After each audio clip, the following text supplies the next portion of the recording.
لقد كان في يوسف وإخوته آيات للسائلين إذ قالوا ليوسف وأخوه أحب إلى أبينا منا ونحن عصبة إن أبانا لفي ضلال مبين اقتلوا يوسف أو اطرحوه أرضا يخل لكم وجه أبيكم وتكونوا من بعده قوما صالحين قال قائل منهم لا تقتلوا يوسف وألقوه في غيابة الجب يلتقطه بعض السيارة إن كنتم فاعلين قالوا يا أبانا ما لك لا تأمنا على يوسف وإنا له لناصحون أرسله معنا غدا يرتع ويلعب وإنا له لحافظون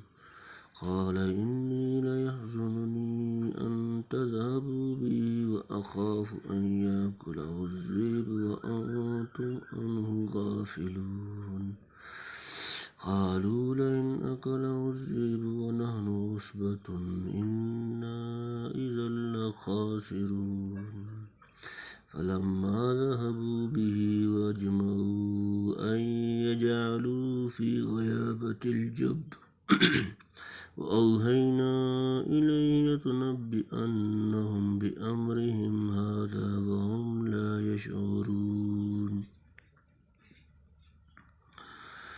وجاءوا أباهم عشاء يبكون قالوا يا أبانا إنا ذهبنا نستبق وتركنا يوسف عند متاعنا فأكله الذئب وما أنت بمؤمن لنا ولو كنا صادقين وجاءوا على قميصه بدم كذب قال بل سولت لكم أنفسكم أمرا فصبر جميل والله المستعان على ما تصفون وجاءت سيارة فأرسلوا واردهم فأدلى دلوه قال يا بشرى هذا غلام وأسروه بضاعة والله عليم بما يعملون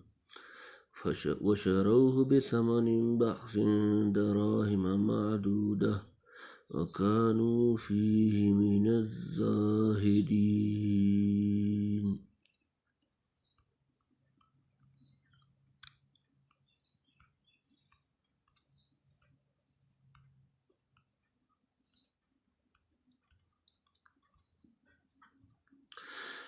لقد كان في يوسف وإخوته آية للسائلين لقد كان بے شک میں یوسف و اخوته اور اس کے بھائی آیات نشانیاں للسائلین پوچھنے والوں کے لیے البتہ ہیں یوسف کے قصہ میں اور اس کے بھائیوں کے قصہ میں نشانیاں پوچھنے والوں کے لیے یعنی جو لوگ اس طرح کے واقعات دریافت کر کے کسی نتیجے پر پہنچنا چاہتے ہیں ان کے لیے یوسف اور ان کے بھائیوں کی سرگزشت میں ہدایت و عبرت کی بہت سی نشانیاں موجود ہیں اس قصہ کو سن کر قلوب میں حق تعالیٰ کی عظیم قدرت و حکمت کا نقش جم جاتا ہے نبی کریم صلی اللہ علیہ وسلم کی صداقت کا بین ثبوت ملتا ہے کہ آپ باوجود امی ہونے اور کسی کتاب یا معلم سے استفادہ نہ کرنے کے ایسے منقع و منضبط تاریخ حقائق کا انکشاف فرما رہے ہیں جن کے بیان کی بجز اعلام ربانی کے کوئی توجہ نہیں ہو سکتی خصوصاً قریش مکہ کے لیے جو یہود کے افسانے سے اس قصہ کے متعلق حضور صلی اللہ علیہ وآلہ وسلم سے سوال کر رہے تھے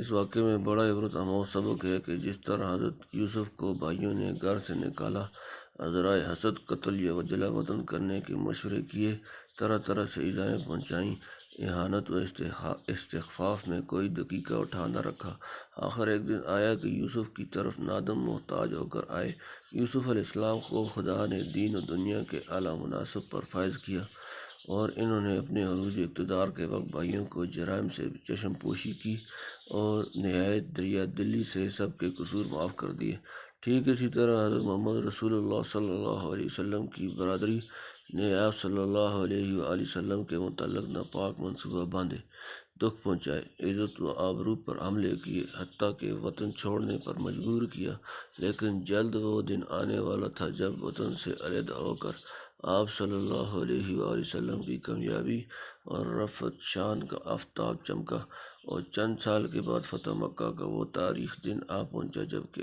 آپ نے اپنی قوم اور وطنی بھائیوں کی گزشتہ تقصیرات پر بیانی حضرت یوسف والے کلمات لا تثریب علیکم اليوم، سورۃ نمبر 12 سورہ یوسف آیت نمبر 92 فرما کر قلم کھینچ دیا۔ سبحان اللہ۔ اذ قالوا لیوسف واخوہ احب الی ابینا منا ونحن عصبۃ ان ابانا لفی ضلال مبین۔ جب قالوا انہوں نے کہا یوسف، ضرور یوسف، و اخوہ اور اس کا بھائی، احب زیادہ پیارا، الی طرف کو، ابینا ہمارا باپ، من ہم سے، ونحن جبکہ ہم، عصبۃ ایک جماعت، ان بے شک ابانا ہمارا باپ، لفی ضلال البتہ غلطی میں، مبین صریح، جب کہنے لگے البتہ یوسف اور اس کا بھائی زیادہ پیارا ہے ہمارے باپ کو ہم سے، اور ہم ان سے قوت والے لوگ ہیں، البتہ ہمارا باپ صریح خطا پر ہے۔ حضرت یعقوب علیہ السلام یوسف اور ان کے عینی بھائی بنیامین سے بہت زیادہ محب کرتے تھے، کیونکہ یہ دونوں اپنے لاتی بھائیوں سے چھوٹے تھے، والدہ کا انتقال ہو چکا تھا، اور حضرت یوسف کی نسبت اپنے نور فراست یا الہام ربانی سے سمجھ چکے تھے کہ ان کا مستقبل نہایت درخشاں ہے، اور نبوت کا خاندانی سلسلہ ان کی ذات سے وابستہ ہونے والا ہے۔ خود یوسف علیہ السلام کا حسن صورت و سیرت اور کمال ظاہری باطنی پدر بزرگوار کی محبت خصوصی کو اپنی طرف جذب کرتا تھا۔ دوسرے بھائیوں کو یہ چیز ناگوار تھی، وہ کہتے تھے کہ وقت پر کام آنے والے تو ہم ہیں، ہمارا ایک طاقتور جتھا ہے جو باپ کی ضعیفی میں کام آ سکتا ہے، ان چھوٹے لڑکوں سے کیا امید ہو سکتی ہے۔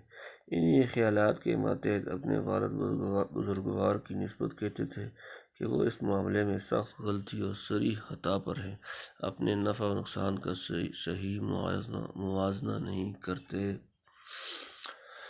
اقتلوا یوسف او اطرحوہ ارضا یخل لکم وجہ ابیکم وتکونوا من بعدہ قوما صالحین۔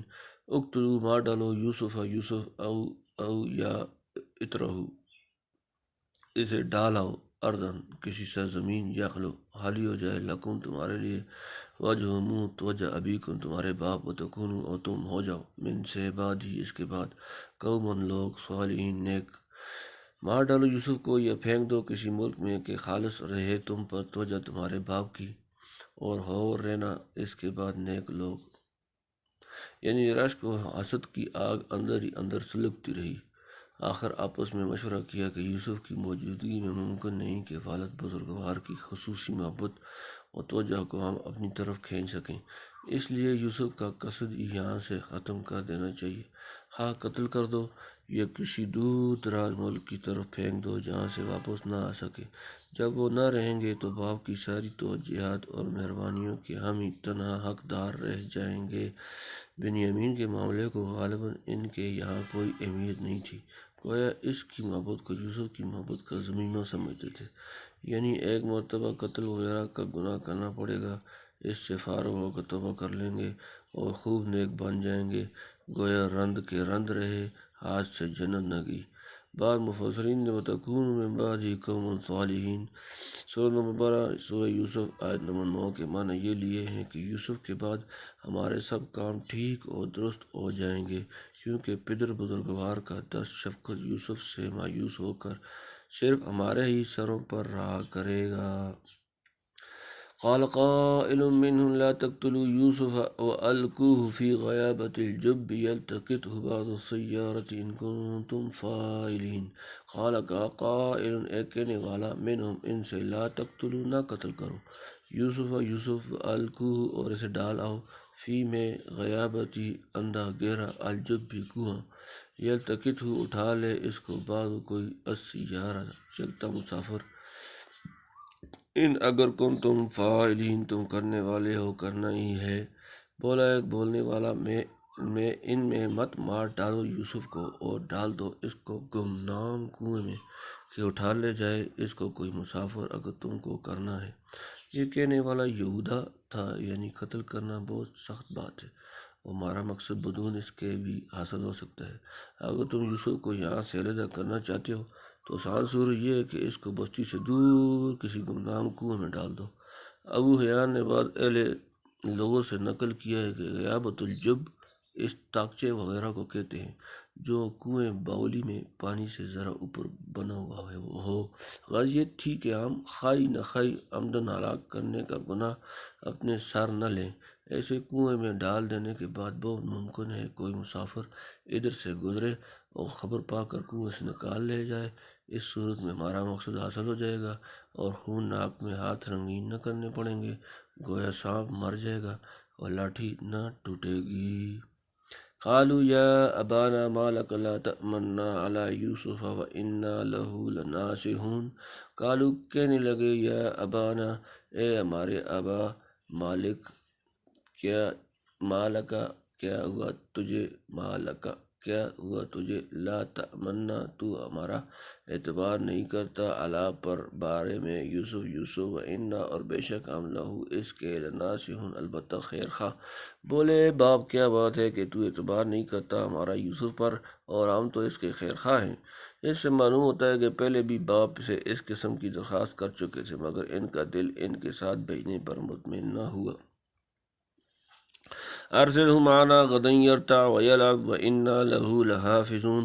ارسلہ اسے بھیج دے، معنا ہمارے ساتھ، غداً کل، یرتع وہ کھائے، ویلعب اور کھیلے کودے، وإنا اور بے شک ہم لہو اس کے لحافظون البتہ محافظ۔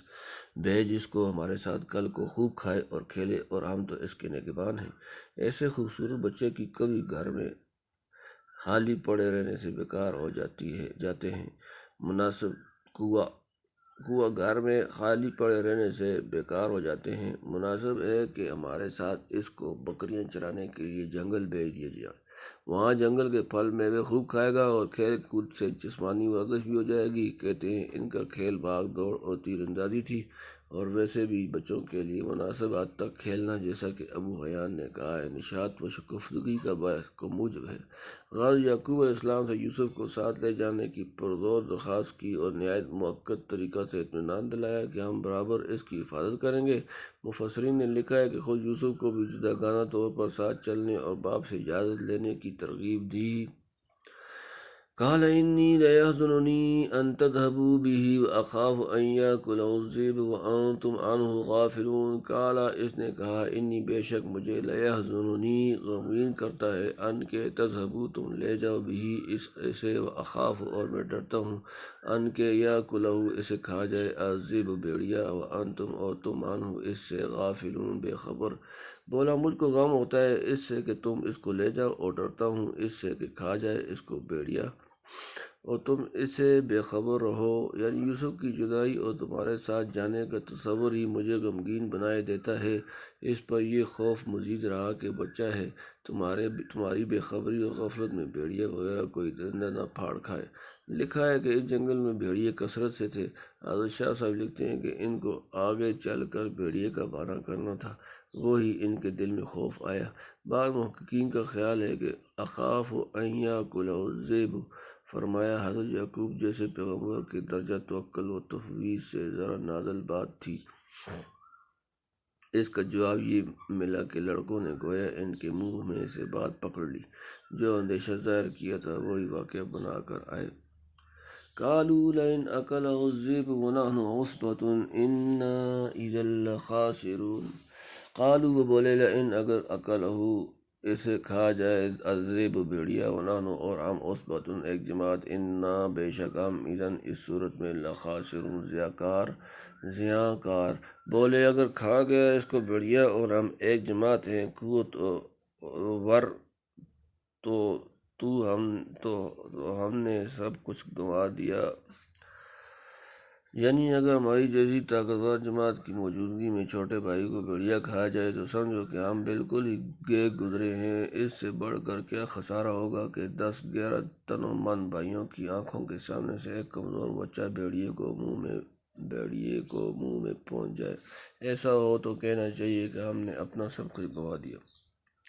فلما ذهبوا به وأجمعوا أن يجعلوه في غيابة الجب وأوحينا إليه لتنبئنهم بأمرهم هذا وهم لا يشعرون فلما پھر جب ذهبوا وہ لے گئے بھی اس کو اجمعوا اور انہوں نے اتفاق کر لیا ان کے یجعلوه اسے ڈال دیں فی میں غیابتی اندر الجب کنواں وأوحینا اور ہم نے وہی بھیجی الیہ اس کی طرف لتنبئنهم کہ تو انہیں ضرور جتائے گا بأمر ان کا کام هذا اس وہم اور وہ لا یشعرون نہ جانتے ہوں گے۔ پھر جب لے کر چلے اس کو اور متفق ہوئے کہ ڈالیں اس کو گمنام کنویں میں اور ہم نے اشارہ کر دیا اس کو کہ تو جتائے گا ان کو ان کا یہ کام اور وہ تجھ کو نہ جانیں گے۔ مفسرین نے بہت سی درمیانی قصے نہایت درد انگیز اور رقت خیز پیرائے میں نقل کیے ہیں جنہیں سن کر پتھر کا کلیجہ موم ہو جائے۔ خدا جانے وہ کہاں تک صحیح ہیں۔ قرآن کریم اپنے خاص نصب العین کے اعتبار سے اس قسم کی تفاصیل کو زیادہ درخوار اتنا اور لائق ذکر نہیں سمجھتا کیونکہ ان اجزاء سے کوئی مہم مقصد متعلق نہیں ہے۔ قرآن کریم اپنے سامعین کے دلوں میں وہ رقت پیدا کرنا چاہتا ہے جس کا منشا خاص ایمان و عرفان ہو۔ عام رقت جو ہر کافر و مومن بلکہ حیوانات تک میں طبعاً مشترک ہے، اس پر عام خطباء کی طرح زور ڈالنا قرآن کی عادت نہیں۔ یہاں بھی اس نے درمیانی واقعات حذف کر کے آخری بات بتلا دی کہ برادران یوسف کو بلطائف الخیل باپ کے پاس سے لے گئے اور ٹھہری ہوئی قرارداد کے موافق کنویں میں ڈالنے کا تہیہ کر لیا۔ اس وقت ہم نے یوسف کو اشارہ کیا جس کی دوسروں کو مطلق خبر نہیں ہوئی کہ گھبراؤ نہیں، ایک وقت آیا چاہتا ہے کہ یہ سب کارروائیاں تم ان کو یاد دلاؤ گے اور اس وقت تم ایسے بلند مقام اور اعلیٰ مرتبہ پر ہوگے کہ یہ تم کو پہچان نہ سکیں گے یا طول عہد کی وجہ سے تم کو شناخت نہ کر سکیں گے۔ یہ خدائی اشارہ خواب میں ہوا یا بیداری میں بطریق الہام ہوا یا فرشتہ کے ذریعے سے، اس کی تفصیل قرآن میں نہیں، البتہ ظاہر الفاظ کو دیکھ کر کہا گیا ہے کہ وحی کا آنا 40 برس کی عمر پر موقوف نہیں ہے کیونکہ حضرت یوسف اس وقت بہت کم عمر تھے۔ واللہ اعلم۔ وجاءوا اباہم عشاء یبکون اور وہ آئے اباہم اپنے باپ کے پاس عشاء اندھیرا پڑے یبکون روتے ہوئے، اور آئے اپنے باپ کے پاس اندھیرا پڑے روتے ہوئے، یا تو گھر پہنچتے اندھیرا ہو گیا یا جان بوجھ کر اندھیرے سے آئے کہ دن کے اجالے میں باپ کو منہ دکھانا زیادہ مشکل تھا، اور رات کی سیاہ چادر بے حیائی، سنگ دلی اور جھوٹے آہ بکا کی کسی حد تک پردہ داری کر سکتی تھی۔ آمش نے خوب فرمایا کہ برادران یوسف کا گریہ و بکا سننے کے بعد ہم کسی شخص کو محض چشم اشک باز سے سچا نہیں سمجھ سکتے۔ قالوا یا ابانا انا ذهبنا نستبق وترکنا یوسف عند متاعنا فاکلہ الذئب وما انت بمؤمن لنا ولو كنا صادقین۔ قالوا بولے یا ابانا اے ابا جان، انا ہم ذهبنا دوڑنے گئے، نستبق آگے نکلے، وترکنا اور ہم نے چھوڑ دیا یوسف عند پاس متاعنا اپنے اسباب، فاکلہ تو اسے کھا گیا، الذئب بھیڑیا، وما اور نہیں، انت تو بمؤمن باور کرنے والا لنا ہم پر، ولو کنا اور ہوں ہم صادقین سچے۔ کہنے لگے باپ ہم لگے دوڑنے آگے نکلنے کو اور چھوڑا یوسف کو اپنے اسباب کے پاس، پھر اس کو کھا گیا بھیڑیا، اور تو باور نہ کرے گا ہمارا کہنا اور اگرچہ ہم سچے ہوں۔ یعنی ہم نے حفاظت میں کچھ کوتاہی نہیں کی، ہمارے کپڑے جوتے وغیرہ قابل حفاظت چیزیں جہاں رکھی تھیں وہیں یوسف کو بٹھلایا اور ایک دوسرے سے آگے نکلنے کو بھاگ دوڑ شروع کی۔ بس ذرا آنکھ سے اوجھل ہونا تھا کہ بھیڑیے نے یوسف کو آ دبوچا۔ اس موقع پر اتنی ذرا سی دیر میں احتمال بھی نہ تھا کہ بھیڑیا پہنچ کر فوری یوسف کو شکار کر لے گا۔ یعنی یوسف کے معاملے میں پہلے ہی سے آپ کو ہماری طرف بدگمانی ہے۔ اگر آپ کے نزدیک ہم بالکل سچے ہوں تب بھی اس معاملے خاص میں کسی طرح ہمارے بات کا یقین نہیں کر سکتے۔ وجاءوا على قميصه بدم كذب قال بل سولت لكم أنفسكم أمرا فصبر جميل والله المستعان على ما تصفون۔ وجاءوا اور وہ آئے لائے علی پر قمیصی اس کی قمیص بدم خون کے ساتھ، کذب جھوٹا، قال اس نے کہا بلکہ سولت بنا لی لکم تمہارے لیے، انفسکم تمہارے دل، امرا ایک کام، فصبر پر صبر، جمیل اچھا، واللہ اور اللہ المستعان مدد چاہتا ہوں، اللہ اعلیٰ پر ما تصفون جو تم بیان کرتے ہو۔ اور لائے اس کے کرتے پر لہو لگا کر جھوٹ بولا یہ ہرگز نہیں، بلکہ بنا دیے تم کو تمہارے جیوں نے ایک بات، اب صبر ہی بہتر ہے، اور اللہ ہی سے مدد مانگنا ہو اس بات پر جو تم ظاہر کرتے ہو، مانگتا ہوں۔ ایک بکری یا ہرن وغیرہ ذبح کر کے اس کا خون یوسف کی قمیص پر چھڑک لائے تھے۔ وہ جھوٹا خون پیش کر کے باپ کو یقین دلانے لگے کہ بھیڑیے کے زخمی کرنے سے یہ کرتا خون آلود ہو گیا۔ بالا جس کو شام میں بیٹھ کر مصر سے یوسف کے کرتے کی خوشبو آتی تھی، وہ بکری کے خون پر یوسف کے خون کا گمان کب کر سکتا تھا؟ انہوں نے سنتے ہی جھٹلا دیا، اور جیسا کہ بعض تفاسیر میں یہ کہنے لگے کہ وہ بھیڑیا واقعی بڑا حلیم و متین ہوگا جو یوسف کو لے گیا اور خون آلود کرتا کو نہایت احتیاط سے صحیح و سالم اتار کر رکھ گیا۔ سچ ہے دروغ گو را حافظ ناباشد۔ خون کے چھینٹے تو دیے، مگر یہ خیال نہ رہا کہ قمیص کو بے ترتیبی سے نوچ کر اور پھاڑ کر پیش کرتے۔ حضرت یعقوب علیہ السلام نے صاف طور پر فرما دیا کہ یہ سب تمہاری سازش اور اپنے دلوں سے تراشی ہوئی باتیں ہیں۔ بہرحال سب میں صبر جمیل اختیار کرتا ہوں، جس میں نہ کسی غیر کے سامنے شکوہ ہوگا، نہ تم سے انتقام کی کوشش۔ صرف اپنے خدا سے دعا کرتا ہوں کہ اس صبر میں میری مدد فرمائے، اور اپنی اعانت غیبی سے جو باتیں تم ظاہر کر رہے ہو ان کی حقیقت اس طرح اشکارا کر دے کہ سلامتی کے ساتھ یوسف سے دوبارہ ملنا نصیب ہو۔ معلوم ہوتا ہے کہ یعقوب علیہ السلام کو مطلع کر دیا گیا تھا کہ جس امتحان میں وہ مبتلا کیے گئے ہیں وہ پورا ہو کر رہے گا، اور ایک مدت معین کے بعد اس مصیبت سے نجات ملے گی۔ فی الحال ڈھونڈنے یا انتقامی تدابیر اختیار کرنے سے کوئی فائدہ نہیں۔ یوسف ابھی ملیں گے نہیں، ہاں دوسرے بیٹے ساری دنیا میں رسوا ہو جائیں گے، اور ممکن ہے کہ طیش میں آ کر خود یعقوب علیہ السلام کو ایذا پہنچانے کی کوشش کریں۔ کذا قال الامام الرازی فی الکبیر واللہ اعلم۔ وجاءت سيارة فأرسلوا واردهم فأدلى دلوه قال يا بشرى هذا غلام أسروه بضاعة والله عليم بما يعملون۔ وجاءت اور آیا سیارتن ایک قافلہ، فارسلوا پس انہوں نے بھیجا، واردہم اپنا پانی بھرنے والا، فأدلى پس اس نے ڈالا، دلوہ اپنا ڈھول، قال اس نے کہا یا بشرى آہا خوشی کی بات، ہذا یہ غلام ایک لڑکا، اسروہ اور اس سے چھپا لیا، بضاعۃ مال تجارت سمجھ کر، واللہ اور اللہ علیم جاننے والا، بما اسے جو یعملون وہ کرتے تھے۔ اور آیا ایک قافلہ پھر بھیجا اپنا پانی بھرنے والا، اس نے لٹکایا اپنا ڈول، کہنے لگا کیا خوشی کی بات ہے، یہ ہے ایک لڑکا اور چھپا لیا اس کو تجارت کا مال سمجھ کر، اور اللہ خوب جانتا ہے جو کچھ وہ کرتے ہیں۔ کہتے ہیں 3 روز تک یوسف علیہ السلام کنویں میں رہے۔ قدرت الہی نے حفاظت کی۔ ایک بھائی یہودا کے دل میں ڈال دیا کہ وہ ہر روز کنویں میں کھانا پہنچا آتا تھا۔ ویسے بھی سب بھائی خبر رکھتے تھے کہ مرے نہیں، کسی دوسرے ملک کا مسافر نکال لے جائے تو ہمارے درمیان سے یہ کانٹا نکل جائے۔ سچ ہے است سادی در چشم دشمنا ہار است۔ آخر مدین سے مصر کو جانے والا ایک قافلہ ادھر سے گزرا، انہوں نے کنواں دیکھ کر اپنا آدمی پانی بھرنے کو بھیجا۔ اس نے ڈول پھانسا تو حضرت یوسف چھوٹے تو تھے ہی ڈول میں جو ہو بیٹھے، اور رسی ہاتھ سے پکڑ لی۔ کھینچنے والے نے ان کا حسن جمال دیکھ کر بے ساختہ خوشی سے پکارا کہ یہ تو عجیب لڑکا ہے، بڑی قیمت کو بکے گا۔ یعنی کھینچنے والے نے اس واقعے کو دوسرے بھائیوں سے چھپانا چاہا کہ اوروں کو خبر ہوگی تو سب شریک ہو جائیں گے۔ شاید یہ ظاہر کیا کہ یہ غلام اس کے مالکوں نے مجھ کو دیا ہے تاکہ مصر کے بازار میں فروخت کروں۔ یعنی بھائی بے وطن کرنا چاہتے تھے، اور قافلے والے بیچ کر دام وصول کرنے کا ارادہ کر رہے تھے، اور خدا تعالیٰ خزائن مصر کا مالک بنانا چاہتا تھا۔ وہ اگر چاہتا تو ان کاروائیوں کو 1 سیکنڈ میں روک دیتا، لیکن اس کی مصلحت تاخیر میں تھی، اس لیے سب چیزوں کو جانتے اور دیکھتے ہوئے انہیں ڈھیل دی گئی۔ وَشَرَوْهُ بِثَمَنٍ بَخْسٍ دَرَاهِمَ مَعْدُودَةٍ وَكَانُوا فِيهِ مِنَ الزَّاهِدِينَ۔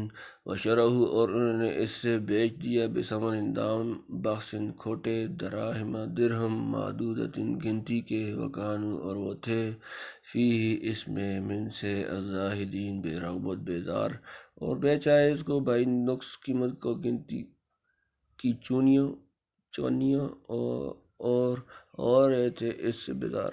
بھائیوں کو خبر ہوئی کہ قافلے والے نکال لیں گے، وہاں پہنچے اور ظاہر کیا کہ یہ ہمارا غلام بھاگ آیا ہے، چونکہ اسے بھاگنے کی عادت ہے اس لیے ہم رکھنا نہیں چاہتے، تم خریدو تو خرید سکتے ہو، مگر بہت سخت نگرانی رکھنا کہیں بھاگ نہ جائے۔ کہتے ہیں 18 درہم یا کم بیش میں بیچ ڈالا اور 9 بھائیوں نے 2 درہم تقریباً 8 آنے بانٹ لیے۔ ایک بھائی یہودا نے ایسا نہیں لیا، یعنی اس قدر ارزاں بیچنے سے تعجب مت کرو، وہ اتنے بیزار تھے کہ مفت ہی دے ڈالتے تو مستبعد نہ تھا۔ جو پیسے مل گئے غنیمت سمجھا۔ بعض مفسرین کہتے ہیں کہ آیت میں اس بے کا ذکر ہے جو قافلہ والوں نے مصر پہنچ کر کی۔ اگر ایسا ہو تو کہا جائے گا کہ پڑی ہوئی چیز کی قدر نہ کی، اور یہ اندیشہ رہا کہ پھر کوئی آ کر دعویٰ نہ کر بیٹھے، نیز اب بگوڑا ہونے کا عیب سن چکے تھے اس لیے سستے داموں بیچ ڈالا۔ والظاہر هو الاول واللہ عالم۔